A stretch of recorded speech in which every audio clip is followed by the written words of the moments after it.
ఆగండి friends, don't skip friends, please చూడండి. నేనేం చేస్తున్నాను, పప్పు చేస్తున్నానండి, పప్పు చారు. Welcome to our channel friends. అందరు బాగున్నారా? నేనైతే చాలా బాగున్నాను. ఈరోజు పప్పు చారు చేద్దామనుకున్నాను. పప్పు చారు చేస్తున్నాను. చూడండి, ఎంతమందికి ఇష్టం ఉంటుంది పప్పుచారు అంటే? చాలామందికి ఇష్టం కదా. నాకైతే చాలా అంటే చాలా ఇష్టం. కడుపు నిండా తినేస్తాను ఈ పప్పుచారు ఉంటే మాత్రం. ఈ పప్పుచారుకి కావాల్సిన ఐటమ్స్ అన్నీ నేను ప్రిపేర్ చేసుకుంటున్నాను. దీంట్లో దోసకాయ పప్పు చేసుకోవచ్చు, మునక్కాడ పప్పు ఇంకా నార్మల్ పప్పు కూడా చేసుకోవచ్చు.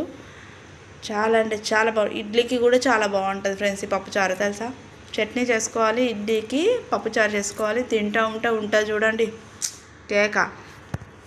అయితే నేను దోసకాయ పప్పుచారు చేస్తున్నాను కాబట్టి ఐటమ్స్ అన్నీ ప్రిపేర్ చేసుకుంటున్నాను. చూడండి, వెల్లుల్లిపాయ ఉంది కదా, అది వక్కలు చేసుకుంటున్నాను.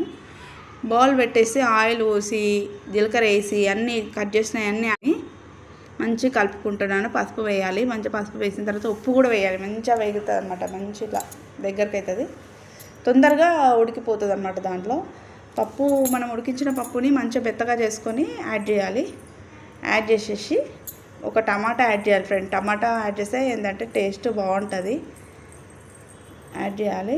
నేను మళ్ళీ వెల్లుల్లిపాయలు వక్కలు చేశాను కదా, అది కూడా యాడ్ చేసేసుకుంటున్నాను. చింతపండు పులుసు ఇవన్నీ యాడ్ చేసుకున్నాకట మనం ఏం చేయాలంటే కొంచెం కారం వేసుకోవాలి.